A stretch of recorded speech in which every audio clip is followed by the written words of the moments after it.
Hello, good evening. My name is Cindy Alm. I am the president of the Honpa Hongwanji Hawaii Betsuin.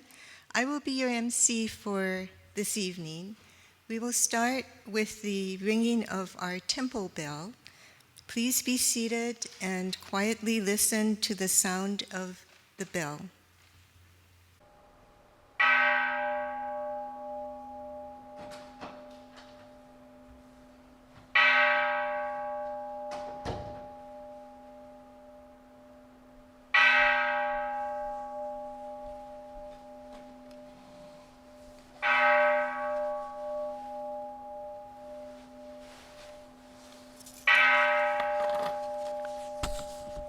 Namandab, namandab, namandab, namandab, namandab, namandab.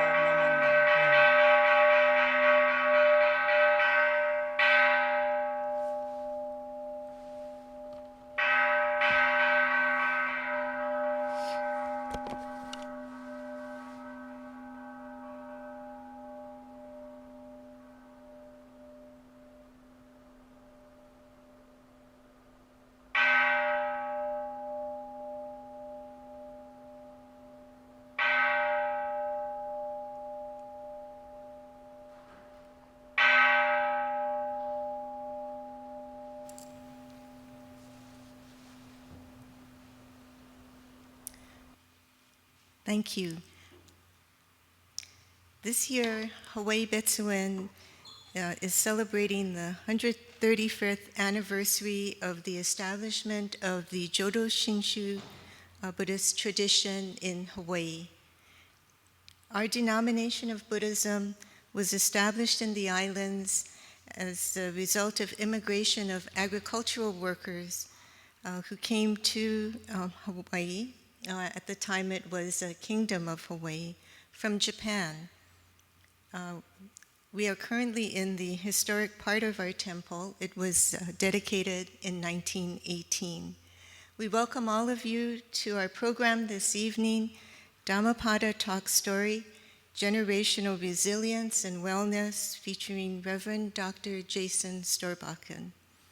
Our Chief Minister, Reverend Yuika Hasebe, will give a brief opening. She will chant Vandana, Ti-sarana, and followed by an opening message. If you are able to, please rise and join in the chanting of the Vandana and Ti-sarana.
Namanda, namanda, namanda, namanda. Thank you. Please be seated.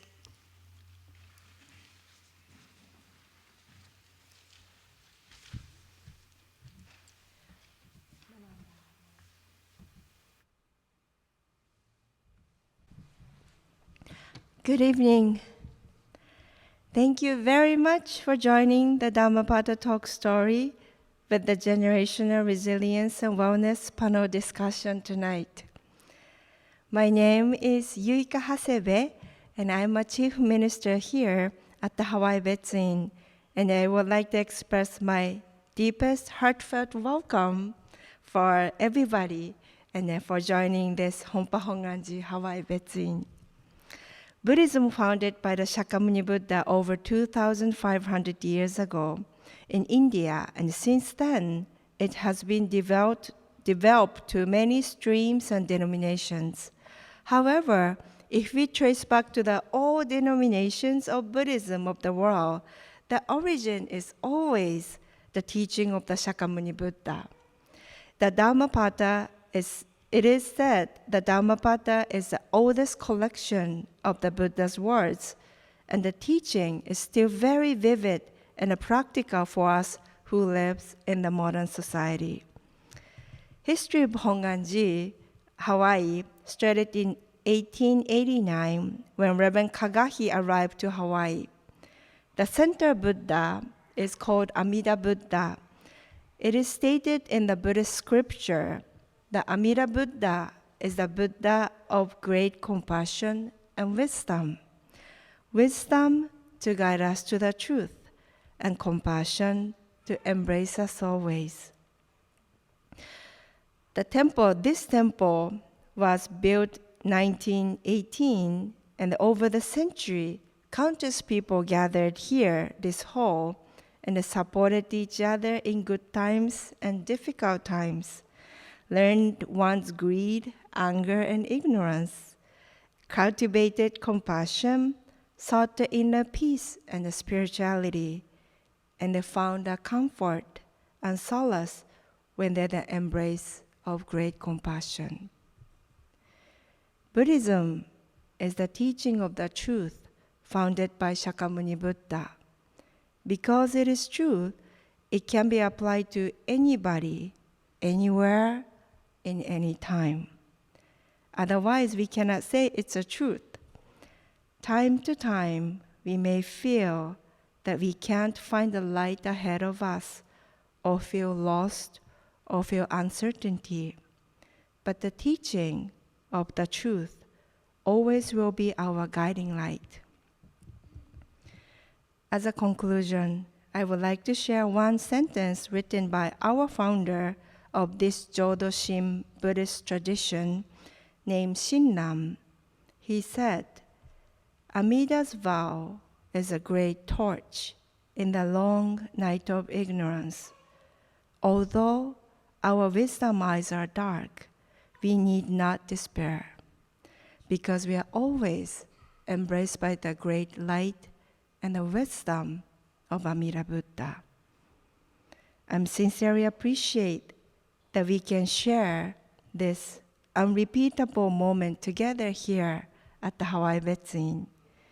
Being embraced by the great compassion, may we all realize the preciousness of this unrepeatable evening and every moment of our life. Thank you very much for coming. Namanda, namanda.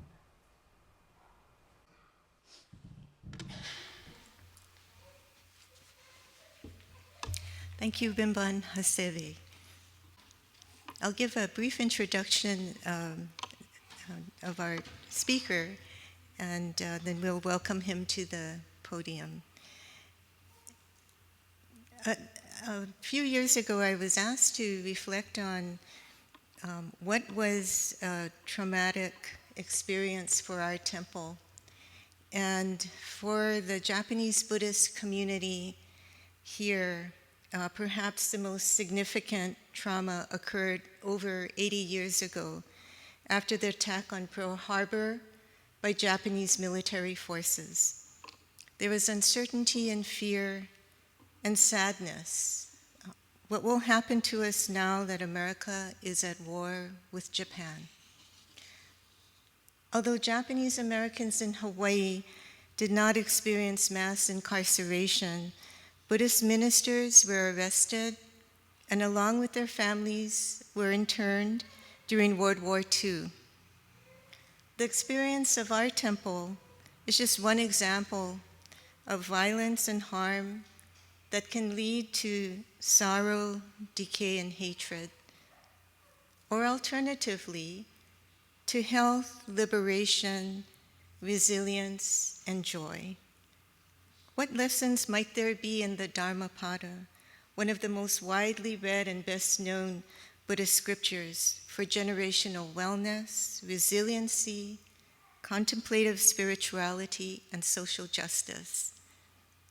We look forward to hearing from our speaker, Reverend Dr. Jason Storbakken.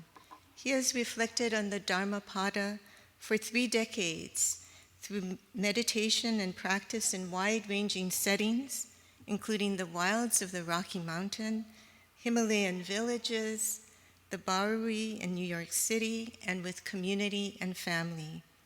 He will draw on his recent work, Dhammapada, a sacred path toward liberation from harm cycles, and explore the intersection of generational resilience, contemplative spirituality, and social justice. Reverend Dr. Storbakken currently serves as a senior chaplain at the Bowery Mission and pastor at Manhattan Mennonite Fellowship, New York City. He has a master's in divinity from Union Theological Seminary and a doctor of ministry from Boston University. Alongside his wife, Vandana, who is here with him this evening, he co-founded Brooklyn Peace Center, a community center dedicated to peace building and radical living, an environmental youth justice program. Jason and Vandana live in Brooklyn with their 2 teenagers who are also here, and he has other family as well, joining him this evening, and a dog named Bertha. Please welcome me, or join me in welcoming Dr. Reverend Storbakken.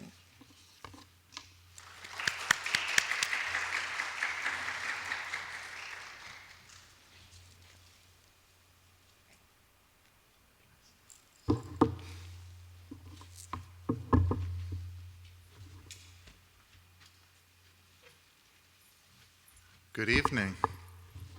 Aloha and blessings. Thank you for joining this evening. It is a gift to gather together in such a way. I'd like to begin in a tradition that my church, Manhattan Mennonite Fellowship, we often begin with a land acknowledgement, and in different places I go, I like to locate myself just to be mindful and to locate us. My name is Jason Storbakken, and wonderful pronunciation of my name. You nailed it. And I'm a guest with my family on this aina.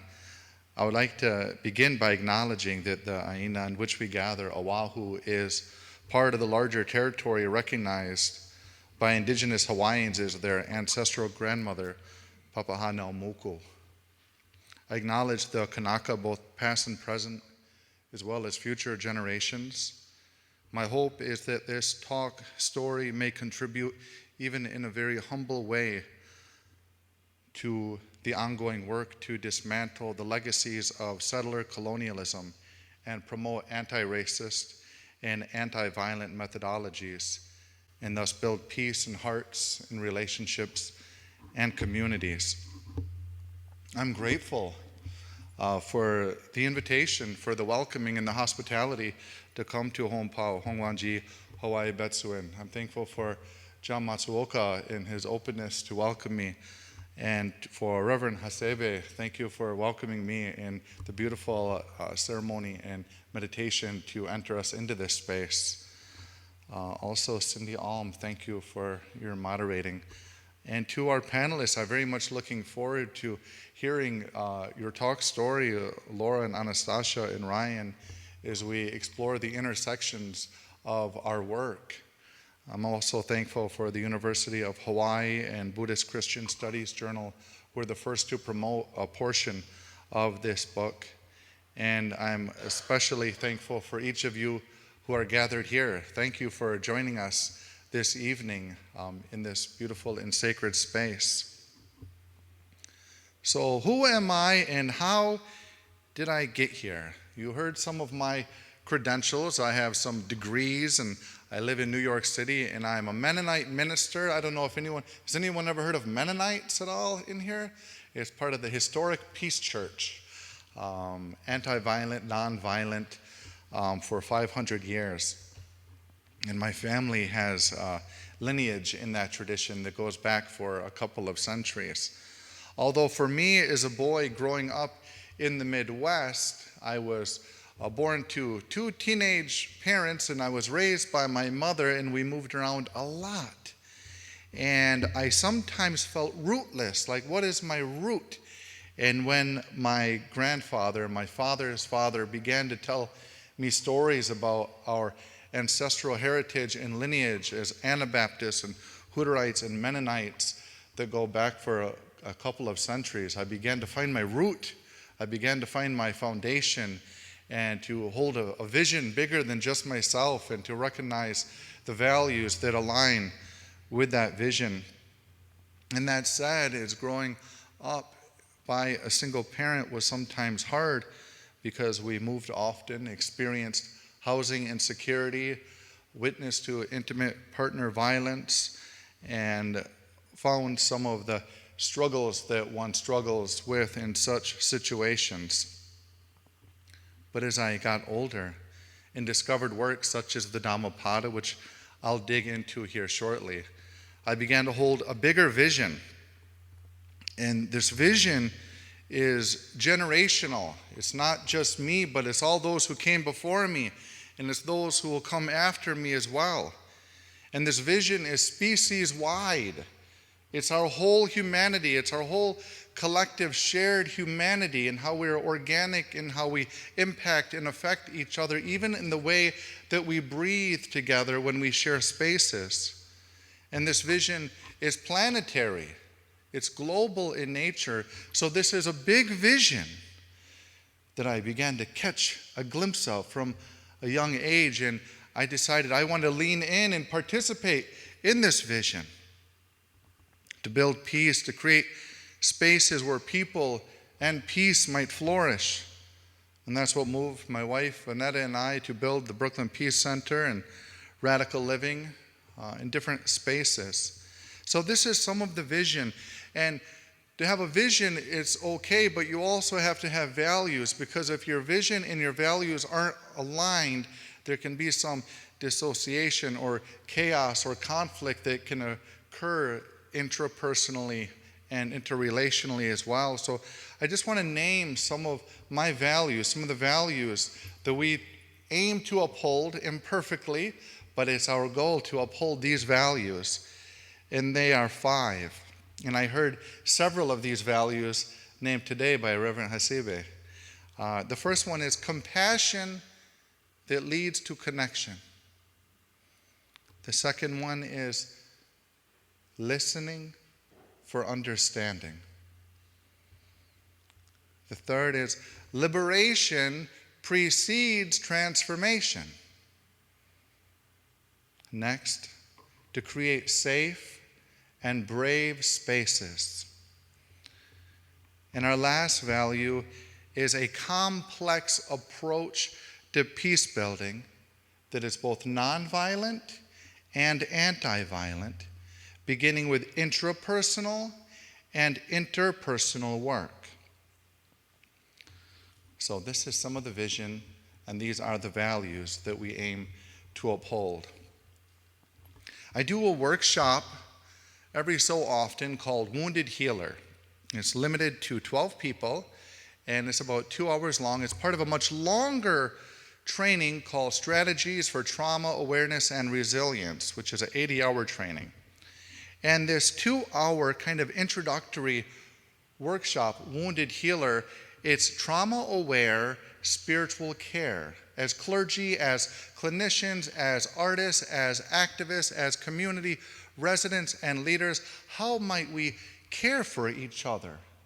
How might we care for ourselves? And I want to just draw a couple of elements from that workshop so that we can have a shared foundation before I jump into the Dhammapada. The first is awareness.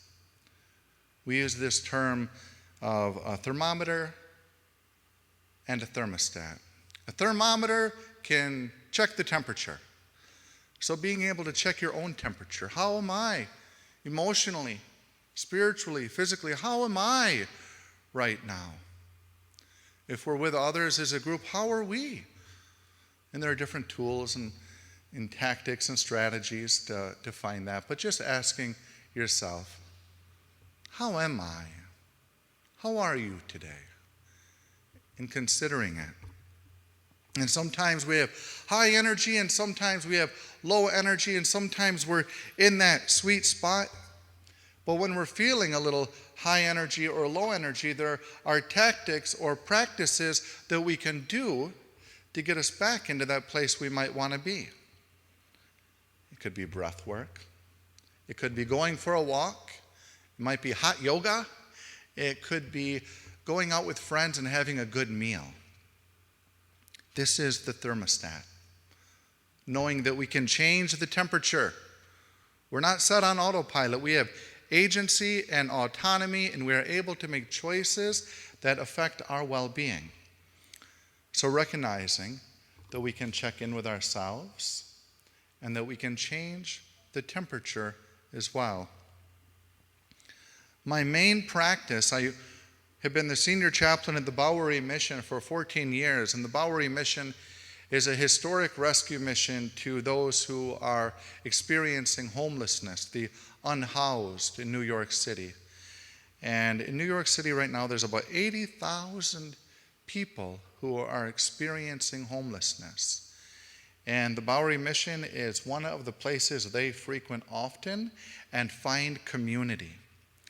And as senior chaplain, I provide oversight and support and pastoral care to the chapel and those who gather there. We do 3 meals a day and 3 chapel services. You don't have to go to chapel to get a meal. You can skip chapel and just get fed if you'd like. And in the morning chapel, this is my favorite time of day. Every morning, 7 a.m., morning chapel, we do breath work.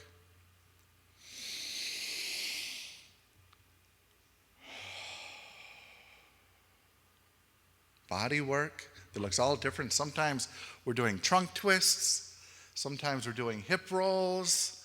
All different kinds of movements. Just getting us moving, getting us into our bodies, because sometimes we almost forget that we even have bodies. And then we pray. And that looks it looks different, all different. It could be a Thanksgiving offering where we say, just consider something you're thankful for in your heart and hold it in your heart and hold gratitude. A Thanksgiving offering might be prayers of petition, all types of prayer. And then meditation, just slowing down and resting in the presence, being still together. And knowing that rest leads to restoration. So this is the practice that I've been committed to for a number of years. And continuing with themes from Wounded Healer, we often talk about self-regulation, and that's the breath work, that's the body work, getting regulated. Co-regulation, how do we regulate each other? One little tactic, Oscar Trimboli, I may read from this, but I'll jump in a little bit. He is a listening expert from Australia. He has a great podcast called Deep Listening. And he says that the deeper we breathe, the deeper we listen. And if we're in conversation with someone and you're experiencing conflict and that person may be dysregulated, maybe a little worked up and escalated, one practice you can do is simply to breathe deeply and intentionally. They're worked up and they're escalated. And you might be feeling yourself getting worked up and escalated as well. But because we have agency and we have autonomy and we're able to make choices, we can detach from that energy and take our own 2 or 3 deep breaths and see how the other person then begins to de-escalate as well. So regulation is important. And then trauma.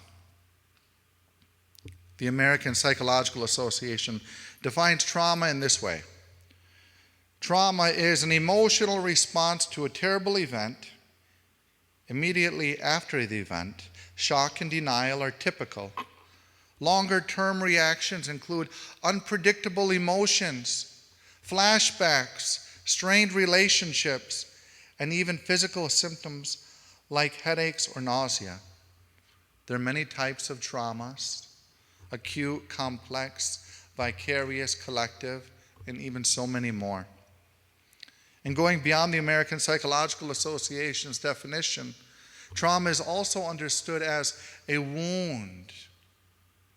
And it's more about the reaction than the actual event. Trauma is a cause of disconnection, and it lives in the body. It affects relationships and how one understands their place in the world. Not everyone has the same response. It's like if you're barbecuing and you get it really grilled and a little charcoaly and it creates carcinogens.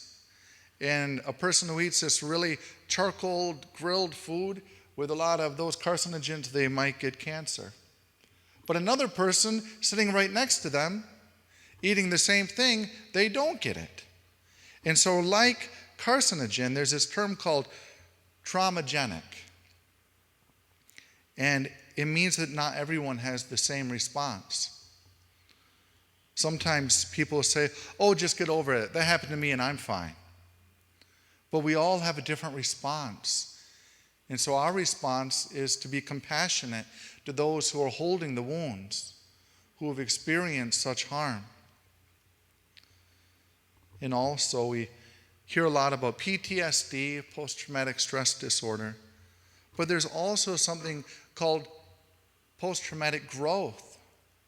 Sometimes after a traumatic event, we find growth and new resilience, and we've gained insights and we've gained wisdom somehow through this that we're able to share with others.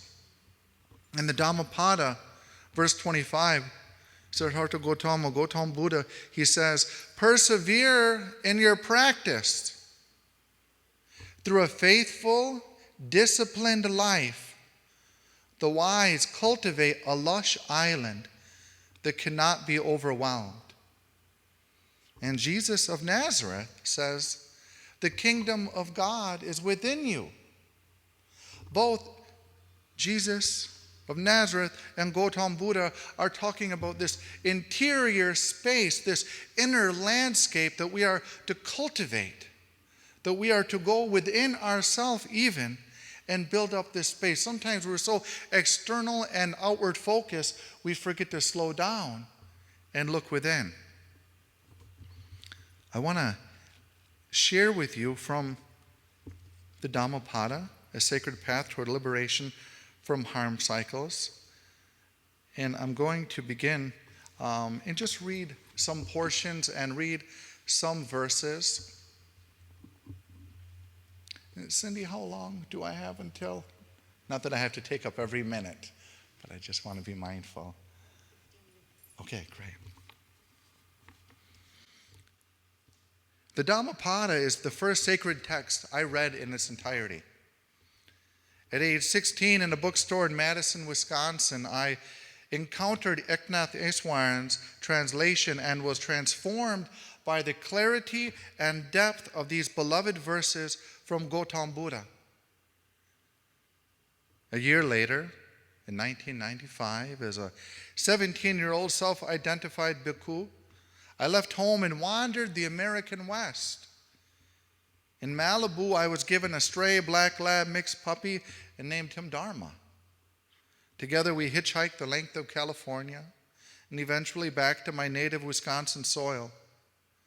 Looking back, naming that puppy Dharma may seem irreverent or even sacrilegious, but when I returned home, my mom said she liked it better than the name I'd given our Cocker Spaniel, Cujo. These names, in a sense, point to what I was experiencing in my inner person. The name Cujo, a Stephen King book about a rabid St. Bernard that terrorizes a family, pointed to the challenges I was experiencing personally and socially as a middle schooler. Dharma spoke to the path that I was seeking to follow. Even before reading the Dhammapada, I first read the word Dharma on the cover of Jack Kerouac's 1958 classic beat novel, The Dharma Bums, about a group of hipster intellectuals reading poetry, drinking wine, communing with nature, and experimenting with religion. Kerouac writes, I really believed in the reality of charity and kindness and humility and zeal and neutral tranquility and wisdom and ecstasy. And I believed that I was an old-time bhikkhu in modern clothes wandering the world in order to turn the wheel of the true meaning, or dharma, and gain future merit for myself as a future Buddha, awakener, and as a future hero in paradise. These words propelled me on the spiritual path. By the age of 19, a sincere seeker, I hitchhiked across Europe and eventually found my way to India, where I spent a season in meditation in the Himalayas and explored spiritual depths with lamas and rinpoches, sadhus and Shivites, as well as Christian ministers and missionaries. In Udagamandalam, Uti, in the Nilgiri Mountains of Tamil Nadu, in my aunt and uncle's mission to the deaf, I was baptized into the Christian faith. A quarter century later, steadfast in the Christian fold, serving as pastor at Manhattan Mennonite Fellowship and as chaplain among the poor and dispossessed at the Bowery Mission, I continue to deepen in my appreciation for post-secular interreligious engagement. The teachings of Jesus of Nazareth and Gautam Buddha have in various ways centered me on this path and continue to guide me. My hope is that this translation honors both the complexities and opportunities of interreligious engagement.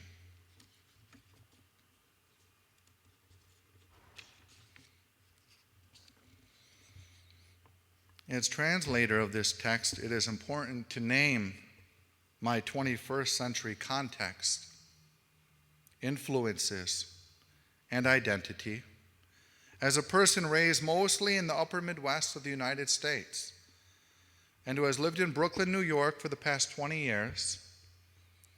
This translation is filtered through the lenses of my lived experience, education, social familial position, economic status, ethnic, cultural, and gender identity as a cis male of Scandinavian Hutterite descent who is identified as white, and multiple other influences. My sources include peace studies, trauma resilience studies, liberation theology, and more than 15 years of experience as a spiritual teacher and minister in the Anabaptist tradition, that is, the historic Peace Church of Christianity. My aim for this translation is twofold. One, to create a fresh and contextual translation of the Dhammapada for a 21st century audience. And two, to provide a resource for interreligious engagement specifically for Buddhists and Christians. Among the choices I have made in this translation include gender-inclusive and affirming language, often opting for they-them pronouns. In chapter intros, I have included resources, brief commentary, and cultural and academic notes that have helped to shape this translation. Such influencers of this translation include Ella Baker, Kendrick Lamar, Bessel van der Kolk, and others. The next choice I have made is that instead of translating the words dukkha and samsara to sorrow, suffering, and reincarnation respectively, I have often translated these terms to harm cycles and generational suffering.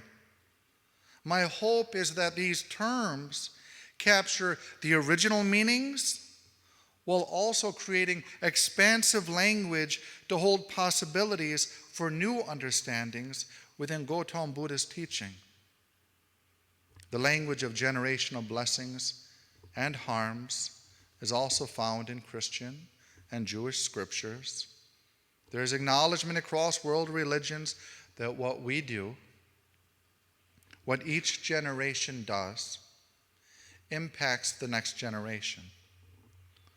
Gautama Buddha teaches that to attain liberation, we are to transform our perspective on experiences that lead to suffering. And in this work of liberation, we are also called to transform the systems and relationships that cause harm in our communities and in the world.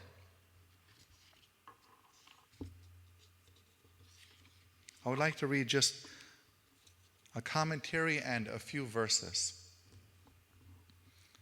It's from chapter 1. The title is called Dualities.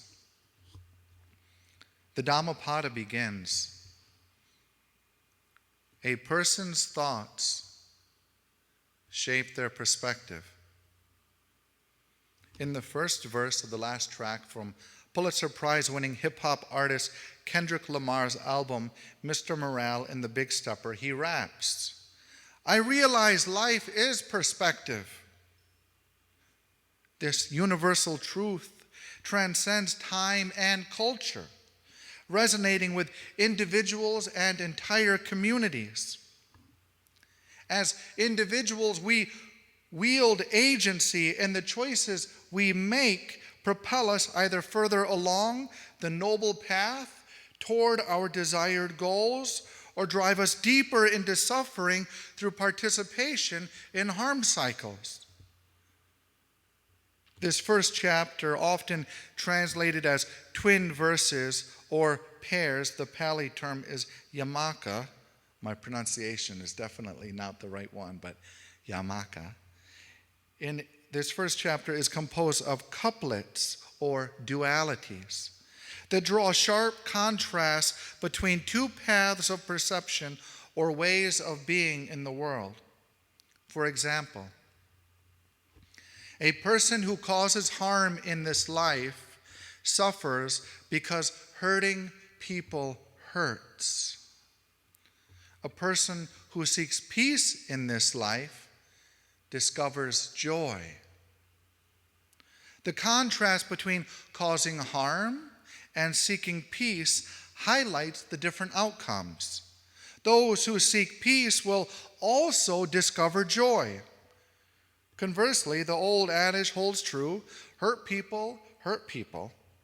And as Kazuo Haga elaborates in Healing Resistance, a radically different response to harm, hurting people hurts. The harm cycle affects bodies and systems, intrapersonally and interpersonally. When a person lacks the necessary skills or resources to transform their experiences of harm, they all too frequently find themselves inadvertently transferring the harm energy, either through internalizing it, acting in, or externalizing it, acting out. The harm cycle affects all persons in it. Individuals, communities, cultures, and even the entirety of the earth are intrinsically connected in one ecosystem. Eco, derived from the Greek oikos, meaning home. The choices made by individuals and communities carry substantial significance, influencing not only those within their immediate spheres, but also extending effects beyond. When one person or one community hurts, others are inevitably affected. In verse 4, it reads, I have been harassed and persecuted. I have been robbed. I feel defeated. Those whose needs are met, including needs for safety and justice, move beyond blame narratives. They will disrupt the harm cycle, attain liberation, and experience transformation. This verse can be distilled to those whose needs are met, attain liberation. This idea aligns with the work of Chilean economist Manfred Max Neef, who developed a taxonomy of needs. For example, needs for subsistence, needs for safety, the need for understanding. According to his theory, fulfilling these needs enables individuals and communities to move from mere survival toward a state of flourishing. In many ways, Prince Siddhartha had his earthly needs met, freeing him to dedicate himself to the work of liberation, teaching others and building a liberationist community and movement. A person impacted by poverty, racism, heterosexism, violence, lack of access to education and health care, and other structures of oppression have the dual struggle of meeting basic needs while also working toward liberation. This work is inherently collective. As Lilla Watson, Aboriginal Australian visual artist and activist, famously said, if you have come here to help me, you're wasting your time. But if you have come because your liberation is bound up with mine, then let us work together. Those who follow Gautama Buddha's teachings seek not only their own liberation, but the liberation of all oppressed peoples. Allow me to close with a couple of verses and a final statement. Verse 1, a person's thoughts shape their perspective. One's perspective shapes their lived experience. As the wheels of a wagon follow the ox that pulls it, harmful actions follow harmful rhetoric. Suffering follows an ill-informed perspective. Verse 2, a person's thoughts shape their perspective. One's perspective shapes their lived experience. As a shadow follows that which casts it, peace follows compassionate action, and an open mind makes space for joy.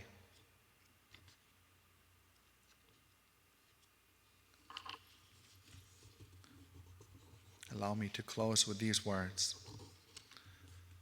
Throughout this project, I've been guided by such driving questions as, what does it mean to be a Buddhist and or a Christian disciple, that is a student of the teachings, in the 21st century? And what are the resources and tools within these two world religions that support personal and social liberation? For more than 2 millennia, both Buddhism and Christianity have served as wellsprings that nourish humanity toward flourishing, although you can problematize that rather quickly, particularly with Christianity, from my perspective. The teachings of Gautam Buddha and Jesus of Nazareth and their respective communities of practice have the potential to lend doctrinal and practical support to transformational, nonviolent, anti-violent, and anti-racist peacemaking, including abolitionist and liberationist movements. In addition, these two world religions have been foundational to the development of trauma resources and resilience practices. In Radical Dharma, Talking Race, Love, and Liberation, Lama Rod Owens writes, through the cultivation of awareness practice, we can learn to identify our traumas, accept them, investigate them, and learn to let them go in concert with sustaining heart practices such as loving kindness, taking and sending, and compassion practices. On this journey with the Dhammapada and through this translation, I have aimed to resist shallow syncretism and instead work to affirm and honor each religion's distinct path toward liberation. Paul Knitter, author of Without Buddha, I Could Not Be a Christian, coined the term double belonging to express the idea of identifying with both Buddhism and Christianity. John Titamanal, author of Circling the Elephant, a comparative theology of religious diversity, expands this idea to include multi-religious identity, and beyond the scope of religious identities, there is an increasing number of people who do not identify with any organized religion. The rise of the nones, N-O-N-E-S, that is, those who identify as none, on religious affiliation surveys, and who are the fastest growing group on such surveys, currently at 30% in the United States, revealing both an increasing disinterest in Christianity and organized religion in general, and perhaps a critique of coercive, exclusionary, and non-affirming religion. The nones, although post-Christian, are also post-secular, meaning that while they do not identify with a religion, many continue to hold beliefs and values that have been influenced by religion. And so, in closing, where might this Dhammapada fit into the current cultural milieu?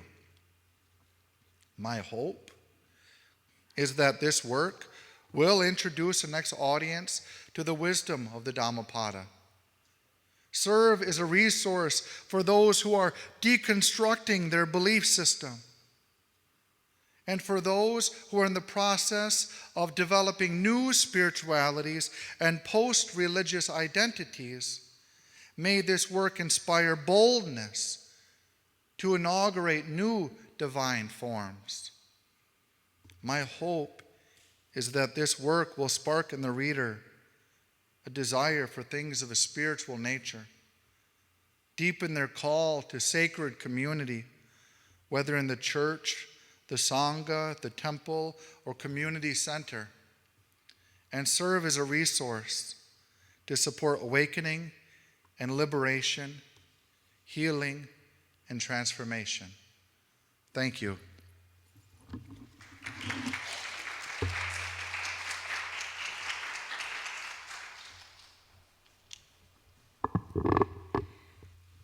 Thank you very much, Reverend Dr. Storbakken, for a marvelous message and for sharing your insights on the Dhammapada. We very much appreciate that, and we look forward to hearing more during the next part of our program, which is a panel discussion. Before that, we'll take a brief break for refreshments. That will be across this walkway right in front of our Annex Temple, and the panel presentation will be in the Annex Temple. We'll reconvene around 7 p.m. For the refreshments, our Chief Minister has made miso soup. That is a well-known comfort food for Japanese Americans. And I've made some nishime, which is a vegetable dish, also somewhat of a comfort food for Japanese Americans here. And I think there may be some other items as well. So please join us for some refreshments and then for the next part of our program. Thank you.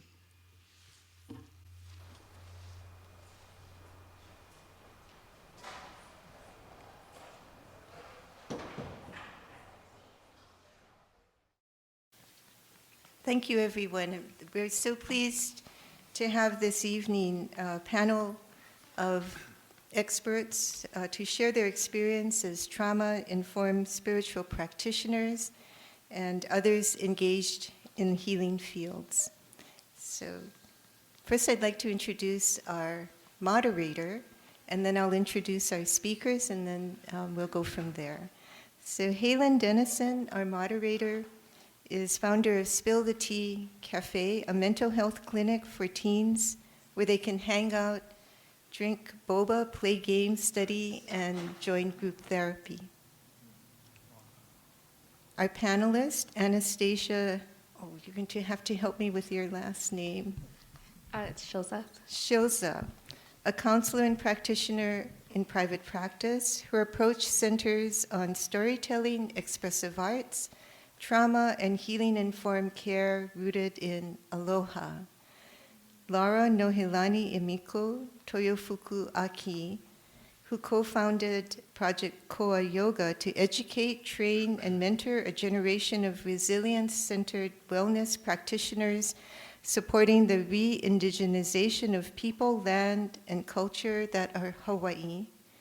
And Ryan Souza, ordained through the Science of Living School of Ministry and Barbara King School of Ministry, he and co-minister Reverend Joanna Kelly launched Hillside United Spiritual Center of Hawaii. Ryan hopes to help facilitate spiritual growth, connection, and understanding within communities in Hawaii and throughout the world. I have a lei for each of our panelists, so I present that, and if you can join me in welcoming them.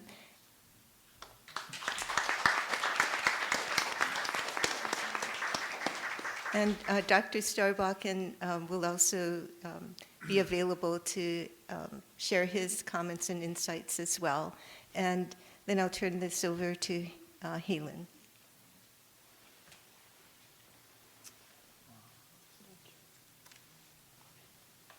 Aloha, everybody. I wanted to mahalo Dr. Jason for that wonderful message tonight, and I'm very honored to be here with all of our healers on Oahu and throughout the state.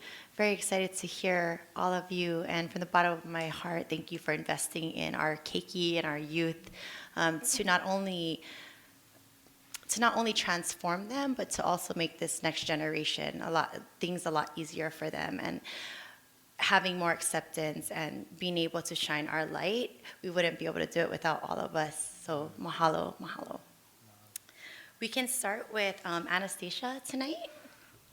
We're looking forward to hearing from you. And then I think that we all are going to talk a little bit about your insights and any kind of like recommendations. And I think we have about 10 minutes for each person. And then we also want to open it up to Q&A for anyone in the audience.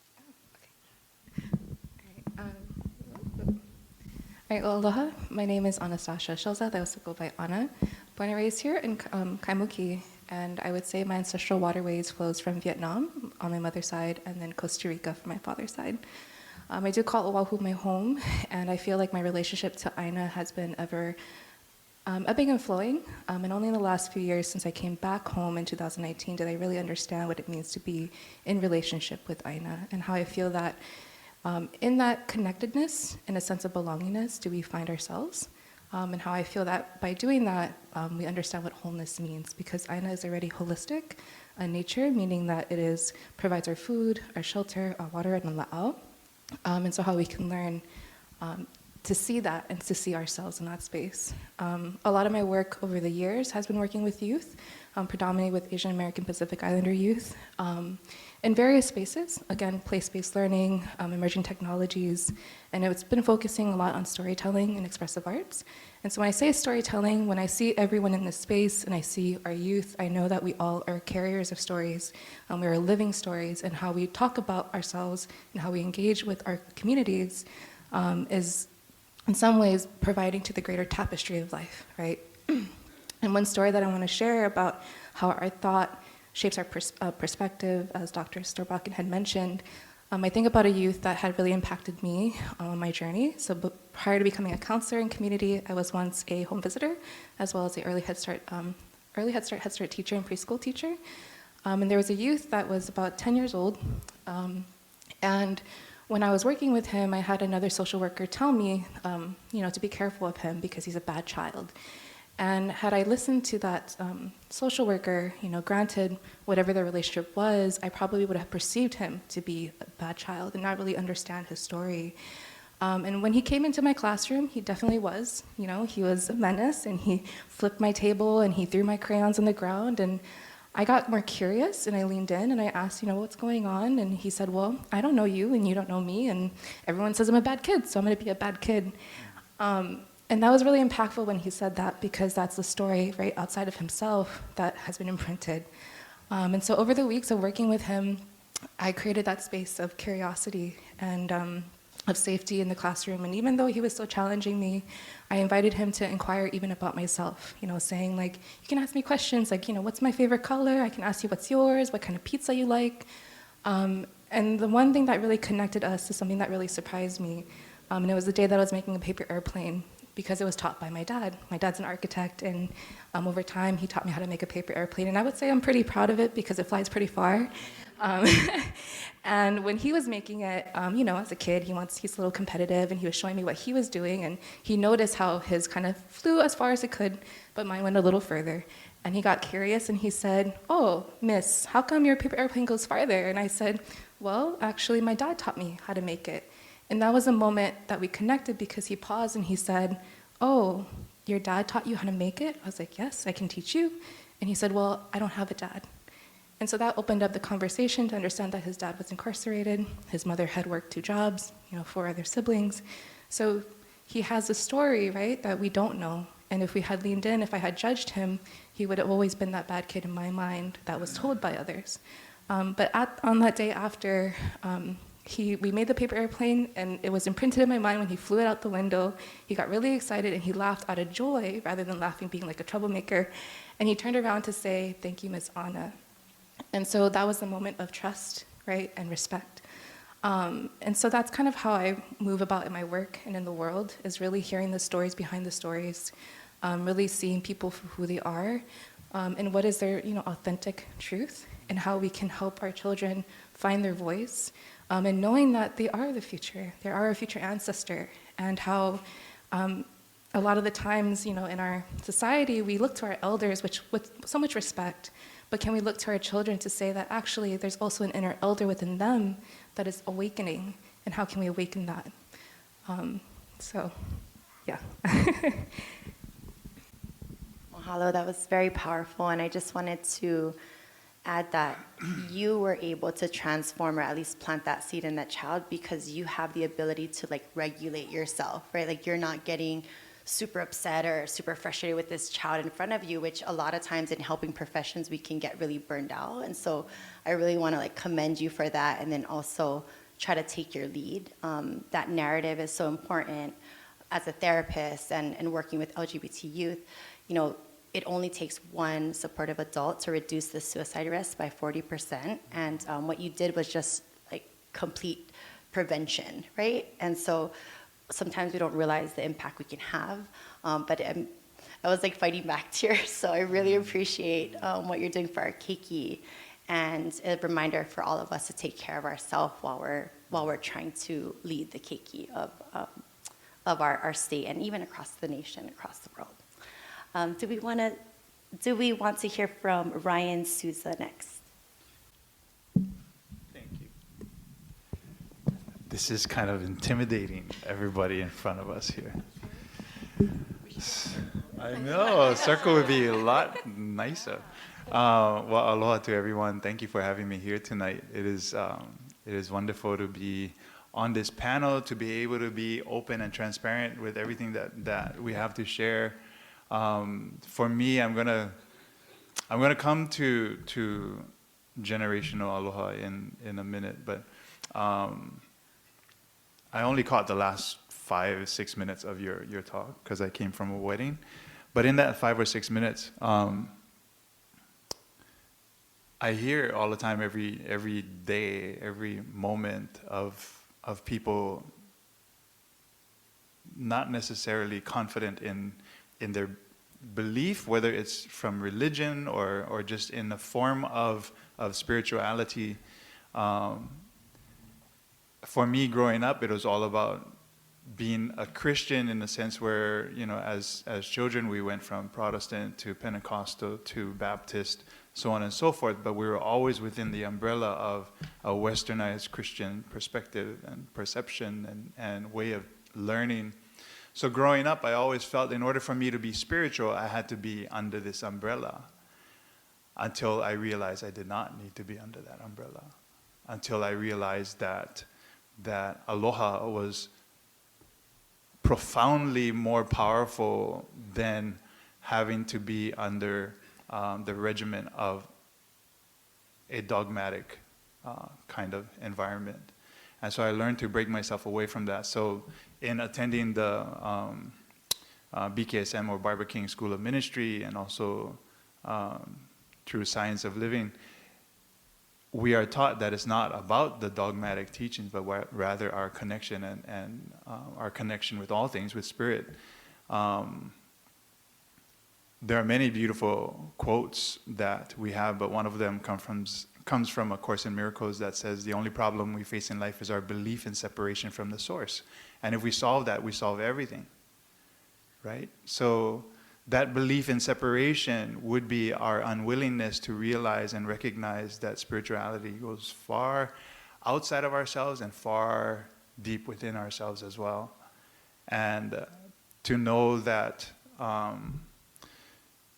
it's not the religious dogma that truly saves us. It's our opening of our own eyes to know that I am connected no matter what, right? I am connected to the Spirit no matter what, that there's nothing that can separate me from all of you, from anything that exists within this room. There is no separation. The only thing that separates it is my thinking and my compartmentalization, my separation, and that is all ego, right? And so in aloha, in the way that we share and teach aloha on a daily basis, it is to utilize Auntie Pilahi Paki's breakdown of A-L-O-H-A, right? So akahai, being gentle, kind to each other, treat each other as if we're holding a brand new baby, to be that gentle, to be that careful and loving. Lokahi, unity, harmony, see what I mean? Unity, harmony, balance, all of that is within Lokahi. In the Hawaiian perspective of Lokahi, it is the balance of spirituality, Aina and Kanaka, Aina, land, people, Kanaka. And without that balance between the three, then we're imbalanced, right? And then things start to fall apart at that point. It's my competition over there. But we're of the same koko, so it's okay. That's so funny. So that balance is vital. Even perhaps on some level, to understand Lokahi is to define all of what aloha is, right? And perhaps sometimes I think of Lokahi as even more powerful than just going straight to what is aloha. Because unless we fix that balance between spirit, land, and body, and Kanaka, then we'll never understand that end result of what is aloha. So that's only the L. I'm only at the L. The O, olu olu, which is to be agreeable with one another, to always work for that place of agreement and understanding with our relationships, and not just our human relationships, our relationships with the land, with animals, with everything else that exists around us. We have to come to that agreement that there is no separation, period. The O can also stand for Oya I-O, which means to be trustworthy and truthful. The H is Ha'a, or humility, to be expressed by our modesty. And the only way for us to truly understand the concept of there is no separation is for us to have no ego, right? To go through life, to not separate by labeling and limiting, but to free ourselves from that. And the only way we can free ourselves is to have no ego. And then the last A is Ahonui, which is patience and perseverance. So if we have that patience and perseverance, waiting for the moment, as Antipilahi Paki said, if we know that we can be patient through our struggles, if we know that we can persevere through our struggles, then beyond that is the blissfulness of enjoying and understanding in a deeper sense what is truly aloha, what is truly this love that we seek. But if any of those are out of balance as well, then it makes it a little bit more challenging. So in regards to generational aloha, there are groups, many groups that I'm a part of now that are trying to figure out what it is, how do we infuse aloha into the communities. Some of these groups want to start just from the business point of view, from the part where we're already in our 30s and 40s trying to make companies work, and then infuse aloha at that point. And by then I'm telling them that it's too late already. It's way too late. Hard to make changes when somebody is so settled in their way of thinking. In order for us to truly make a difference in the world, then it has to be generational aloha. Our kupuna, our ancestors, have to be the ones to sit our keiki down and tell them stories of what it is to love one another, what it is to find cohesiveness within a group. And if they don't know the stories, then let's all get together, let's families get together and tell our stories so that we can start to mend and heal and connect each other to those. This is the only way that our youth, I think, are going to have a much more connective experience in their youth, and then able to adjust and utilize it as they get older and stronger. And then the businesses we don't have to worry about, right? And then any other facet of life, we shouldn't be as concerned, because if we do it from the time where our children are little, then we are preparing them to make this world a better place, right? So we can come out and we can have these retreats. We can do everything to call people in and inspire them to do better for their own lives. That is always something that we should be working towards in every way. And we will continue on that front, no matter what age somebody is, no matter how fixed they think they are within a certain perspective. But it has to go back to healing the keiki first. So I honor you for doing what you do, for taking care of the keiki in the way you do, and you as well. My wife is a SPED teacher, a special education teacher, and she has gone through, or continues to go through, a program called Teachers as Facilitators, which is a phenomenal program which teaches the teachers how to be more affectionate, how to be more purposeful in the way they deliver their lessons, the way they connect with children and other teachers as well. So it's fun to be in our household, because we can bounce a lot of those ideas off of each other as well. So that's a little bit of me. Thank you.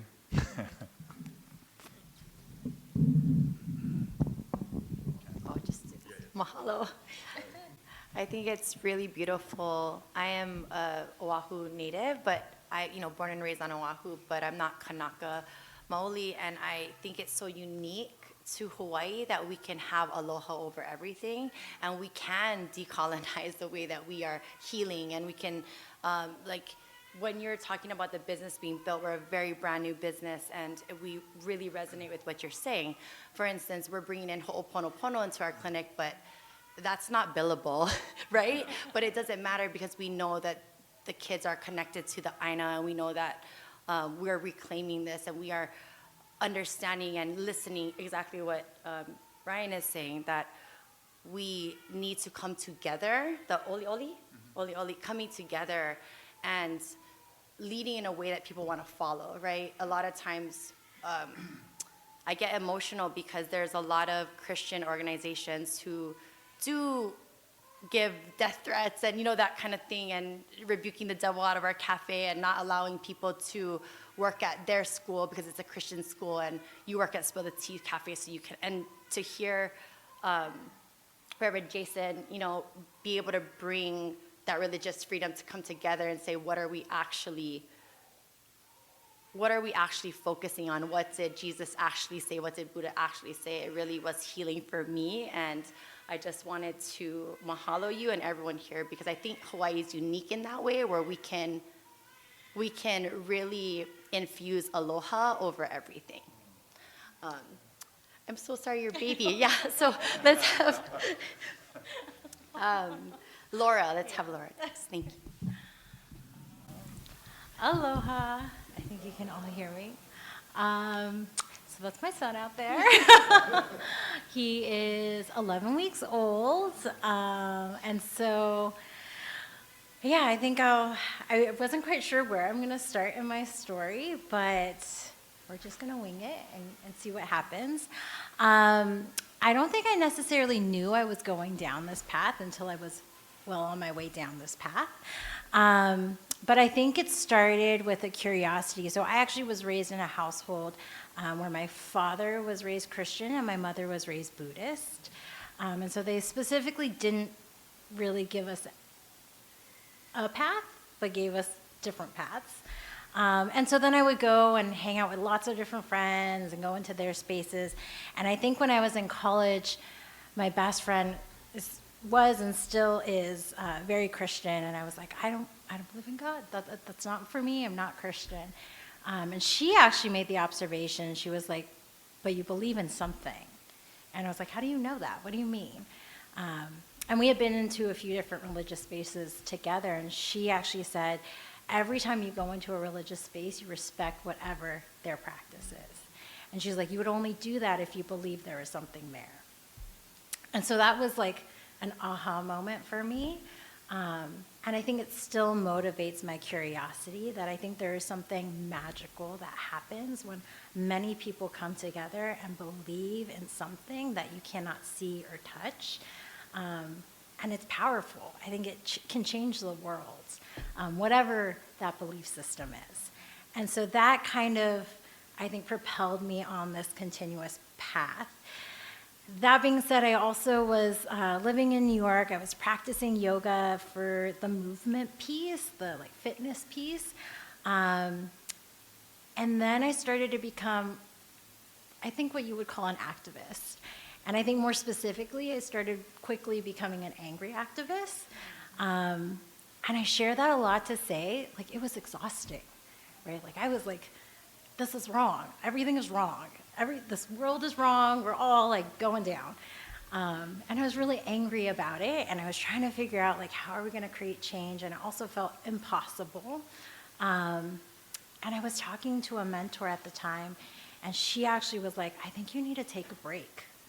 I think you need to stop for a little bit and reset and do your practices and see what you actually believe in. And that was probably really helpful. It was also the time I decided to leave New York.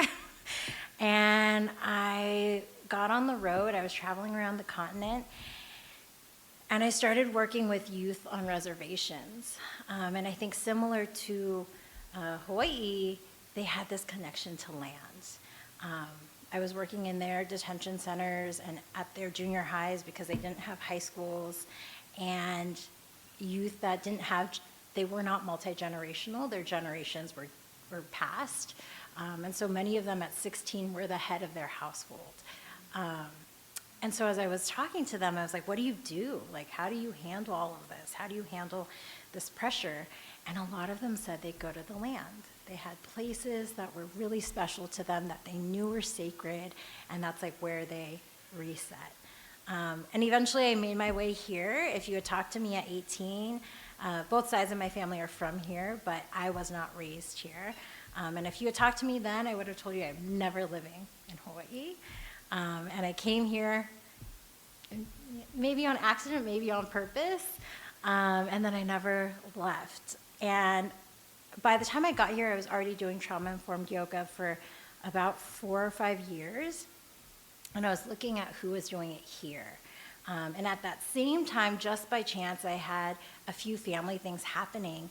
And I started to realize a trend that a lot of Kanaka that I knew didn't really know what it meant to be healthy and well, and didn't even understand at all that concept. So things that I thought were like basic information, general information around health and wellness, was not even in their frame of reference for life. And so that was kind of my, oh, there's something here. There's a missing piece of information, and there's missing resources that aren't even being shared with a huge piece of the population, and to me, a really important piece of the population. That one, we are losing Kanaka to the continent, and then we are also losing them here on this land. And so this is where Project Koayoka was birthed from, of maybe this can be an alternative path to teach health and wellness, to teach access. And then what we saw along that path was a resistance to a practice that felt really exclusive in Hawaii. So it felt like it wasn't welcoming to marginalized identities. It felt like it lacked diversity. And so then that's where we came in to try and change that narrative and change that story. And so we're working through that now. I believe that both the histories and the amount of practice, I think with all of the books that Jason was talking about today, there's all this information, right? There's thousands of years of information. So I'm like, we don't need to reinvent the wheel. The wheel has been invented. We just need to read these books and practice it. And one of my favorite yoga teachers says, yoga is an experiential practice. It's not theoretical. It's not about what you read in a book. It's about what you do in your body, what you feel in your soul, how you share that in community. And that's what we believe, and that's what we practice, and the environments we try to create. And then when we think about intergenerational, I think coming here, that being a piece of my story is a piece of healing what has been, and trying to disrupt some of these cycles of what I want to pass down to future generations. Yeah, and I think a lot about that resilience. And so I'll close with sharing. This is my second son, and I gave birth both times at home. And so some of you may know that it takes a lot of mental fortitude to get through that process. And so my yoga practice really came into effect in those spaces. And during my first birth, I kept meditating. We have a grandmother who had over 10 kids, and I kept meditating on her and thinking, if this woman could do this back in the day on dirt country roads, I can have one kid right now. And I think that's the power of all these spiritual practices. And I think you shared this, right, that it is a mindset. And if we can get over that first barrier of the things that separate us and divide us, what type of world could we live in? And what can we create for future generations? Yeah. Can you go check on your son? I know. Mahalo, Laura. We love how you're disrupting, and thank you. We do need the Kanaka and the yoga practice. Reverend Jason, did you want to add anything before we go into Q&A? Thank you, everyone. These are wonderful stories. Amazing. Can I travel with this? Anybody have any questions for our panelists? John, you have a question?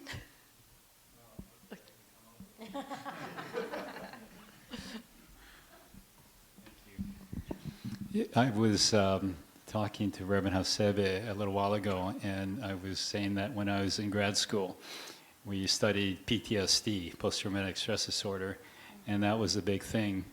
And now people are talking, as Reverend Jason said, post-traumatic growth, and which is a real different take on a process. And so I'm wondering what you folks think about, well, what does it take to get beyond the trauma into growth? I mean, what has to happen in the process to get there? And then what is growth? What does it look like? How do you define that?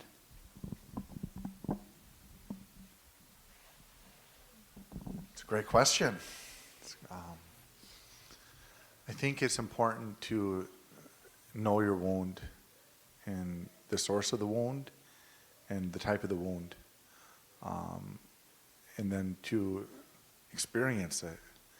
And then when you're able to move through it with intention, with that mindset, and being open to the healing and the transformation, that then you're able to grow in those spaces. And as we grow, there's even the opportunity that then we can, to use religious language, minister to others who've experienced similar wounds, because we can be in solidarity, we can empathize, we can identify with what they're experiencing.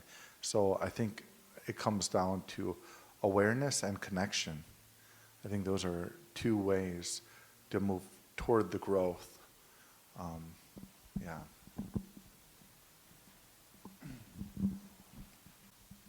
I mean, you have to first acknowledge the issue, right? So you have to first acknowledge that it exists. And so I love what you just said, to come to terms with it, listen to it, see it, feel it, go through the process of it, and then you come away with understanding. And I think that's how we should live life, really, right? That's the only way we should live. And we're going to learn more with every experience that we go through. Generational trauma is the thing that you always connect to generational aloha as well, right? So there's that balance between the two. Those that come from generational trauma, if we reinstill their mindset with what does generational aloha look like, even within your own ohana, who perhaps didn't even know aloha, which is why you went through the generational trauma, right? So if that can all be acknowledged, and to understand that there is something that we as a ohana can, as a family, can put our attention on and start to heal, fantastic, but it takes everybody to sit down and to recognize. I mean, you talk about ho'oponopono, and that's truly what the process is about, learning to forgive self, forgive each other, and be able to heal from that point forward. Without that, then the trauma will only continue and continue forward. So, but first, I think is to acknowledge it, and then to find out as a hui, as a group, to how we can heal it going forward. So. I also think culturally, it's important. A lot of the kids actually ask me, how do you get over it? Like if I'm having so much trauma, and I think in our, like sometimes the Japanese or Asian culture, we don't talk about our feelings openly. And I think that ability to be vulnerable, maybe not necessarily having to tell someone all your problems, but just to be vulnerable with yourself, right? To be able to look at yourself. You can't be more open with someone else than you are with yourself. And so just that decision, I tell the kids, like, do you want to get better, right? And like, do you believe that you can get better? Because if your nervous system is like activated and you're, having a panic attack, we can't ask you to bring up that trauma, right? So we have to work with the kids, and we always say like, nobody cares how much you know until they know that you care. And so like the connection has to happen before the healing, just like what y'all were saying. Any other questions? He's happy now. Well, mahalo, everyone. I really appreciate tonight. And can we ask them questions? Yeah, let's ask them questions. All right. So it's important because dialogue is both ways, right? So. And I know your minds are thinking. One of you had brought up something about thinking and something coming to fruition or becoming real just by thought, just by imagination, right? So I shared with Laura's them yoga group when I did a blessing once that the power of the mind is incredible, right? So we have a saying within New Thought teaching. This is by Reverend Johnny Cochran, where she says, She says, I am the thinker who thinks the thoughts, which becomes the things that allow me to, and then you add whatever it is at the end of that. I am the thinker who thinks the thoughts, which become the things that can change the world. I am the thinker who thinks the thoughts, which becomes the things that brings love into this world. I am the thinker who thinks the thoughts, which becomes the things that can bring peace to this world. So, my question to each of you is, what are you creating? And so what are you creating on a daily basis? What is the thing that you are bringing into reality because you are a co-creator with the incredible creator of this life force that we live? So that's my question to anybody out there if you want to answer it. Go. I see it with the green shirt. One thing that I was thinking about was like separating yourself from your ego, and I know you were talking about that earlier, and in the sense of like, what is ego necessarily bad, or is it, or like maybe not so binary of terms, but us being humans and we're constantly practicing and then figuring out our identity as well. I feel like sometimes the ego can help you with identifying yourself and finding your gifts or what your practices are or what you think is going to help for the betterment of society. But yeah, just like what, like define ego and like what does that mean for us as human beings who are kind of inherently flawed in a beautiful way? Yeah. But yeah, those are my thoughts sometimes, so. Yeah, I think that's a great question because even as a mental health practitioner, I get confused on the ego as well. We use language, and that's why talk story is so important. We make meaning with this part of the brain called the cerebrum. And that's where we make meaning out of things. And meaning making is very important. I really believe that religion is the vehicle for values, mission, vision, purpose, connection, all of these things. And maybe that's why I'm really, I get excited about interreligious engagement. Within Hinduism, there are these three terms that attempt to define the Godhead or the divinity, the source of all that is. And it's Paramatma, Bhagavan, and Brahman. And Paramatma is essentially the divine in every atom, the atomic divine. It's in everything. And then there's the Brahman, which is the God or the divine that permeates everything, this oneness, this effulgence of God. And then there's the Bhagavan, which is the personal aspect of God, like the personal revelation of God. So with the complexity of understanding who God is, or non-God at times as well, we can also understand our complexity. And so there is ego, which is just self, but then like my brother Ryan was saying here, there's also a oneness. So in Advaita Vedanta Hinduism, they talk about simultaneously one yet separate. The mantra is Achinti Beda Beda Tattva.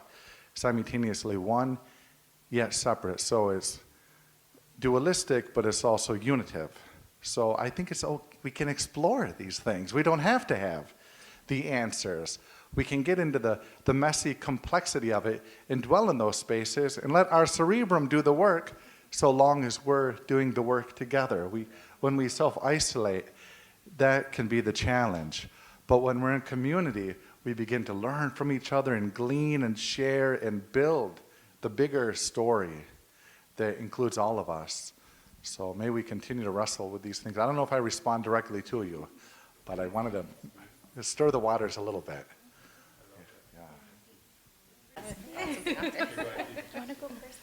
Okay. I think similarly, I don't think ego's always bad. I think it's the thing that gets us out of bed sometimes, right? And says like, all right, we got stuff to do. But there is that balance. And I think when we're in the collective, that's where we can have a temperature check, right? And say like, oh, is this ego out of balance? Am I burning the whole world down? Maybe because I'm in pain or angry or have suffered? Or is this ego going to liberate us? And I think in the collective we'll get that reference point. But when we are isolated, it's hard to know. And I think about teenagers. Like, that ego is strong when we're teenagers, and rightfully so. I think you're trying to find out who you are. You're trying to figure out your voice. You're trying to know, what is my name? Where do I stand? Where do I want to go? And it gets out of balance. And so having practices, whether it's prayer or meditation or movement, to come back to can help, I think, the individual. And then having the collective is that reference point. Yeah. I don't know if it'll... Okay. So just kind of like adding to this greater conversation, because I tend to be like a slow digester. But thinking about our becoming, right, on this lived journey into wherever we are going next. I think about being a child to then becoming a young adult and a youth and a teenager, and then what it means to grow into adulthood, and then as we age, older. And every step of the way, I think every part of ourselves is purposeful, right? Maybe what motivated us when we were younger is different for what we value as we get older. And who maybe you were 5 years ago or a week ago is different in this now moment, because perhaps you learned something in exchange with another, or just on the journey of your own reflection. And when I think about intergenerational, like resiliency or even abundance or vai-vai within a collective, I think about the story of my mom. And my mom coming from Vietnam in 1975 from the war, and coming up from a place of survival. In her generation, she would always tell me, because she worked 2 jobs, she said, I don't work for love, I work to live, right? And had I kind of taken that and applied that to my life, maybe perhaps I would have continued that perpetuation and cycle of that story. But I realized along my journey, after being a rebellious child, right, and knowing that that contrast was needed in my growth, I come to realize I have a privilege now, and my life is a blessing, in order to answer her prayers of her choice in her life of sacrifice, to then live a life well loved, that I get to work for love. And so just kind of adding to that reflection of what it means for even how, if we can dream again, and we can activate that dream in the now, whether it was planted from our mothers or grandmothers or before us, and we may not be able to see it in our lifetime, but knowing that we're activating it every day in every action, to me, that is post-traumatic growth. That is also liberating the ego. And one last thing that I wanted to add to this conversation is from a beautiful friend of mine who is an artist in community. And sometimes we have these talk stories as well, and he always says that, we need the contrast. Like, you need the dark with the light. You need to be able to paint a picture. You're going to have different hues and different textures. And so when you take a step back, it is our shared humanity, right? And so that, to me, is what has been a beautiful thing about the mosaic of life. And so whether ego is bad or good, it's really, it's just, I feel like it's a part of everything, and it activates something else within us. So, yeah. I think mindfulness is a huge part of that. So to keep our ego in check, if you're not mindful of your own actions and what comes from our daily activities, then that can get out of whack, But the moment that we are mindful, we are able to breathe, stop ourselves, and kind of assess where we are, what we have created, what have we helped to bring into, reality, then, and we move forward from there. I think we should be good, I always am mindful, and you probably would be able to tell this story a lot better. It always comes to mind whenever we talk about ego, that within, I think, Hinduism, Brahma, right, along with the other gods, we're discussing where to hide the secret. And then so they had discussed, one god said, maybe we should hide it in the deepest of oceans. No, because man is going to figure out a way to dive to the deepest oceans and find that secret. Maybe we should hide it in the highest of mountains. No, man's going to learn how to climb that mountain and find it anyway. So Brahma says, well, this is the way we'll fix it then, is to put it deep within man himself, because he would never look within himself to find it. And it's such a perfect way of describing what what our potential truly is, right? If we only looked within ourselves to find that. And so it's in the story, they prevent you from finding it because man didn't yet learn how to check his ego. You know, so.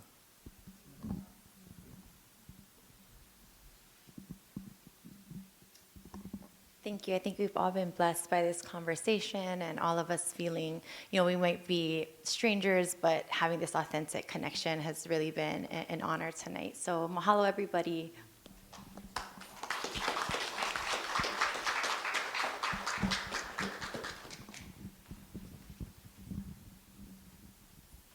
Thank you, Haylin, and I want to thank everyone for joining us this evening, especially to Reverend Dr. Jason Storbakken for opening a wonderfully meaningful conversation, to our panelists, Anastasia, Laura, and Ryan. Thank you for sharing your knowledge and lessons.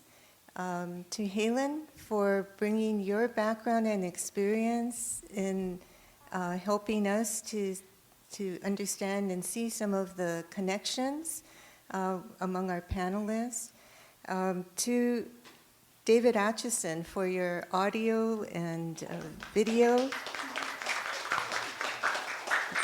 And also for the publicity for this evening's program. Really appreciate all of your work that you've done. To Dr. John Matsuoka for the concept for this program.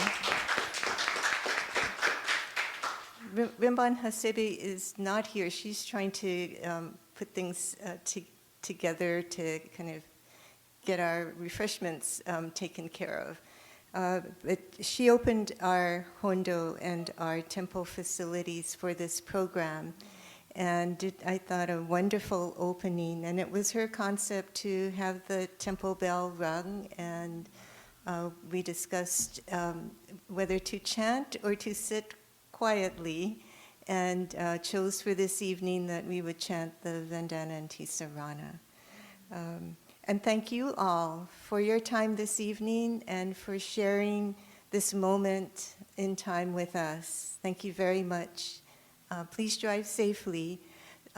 Dr. Storbakken has some of his books, and so I know people have asked whether you might be able to purchase copy of his latest book, and he does have some here this evening if you'd like to purchase that. So thank you very much. We look forward to seeing you again at another program.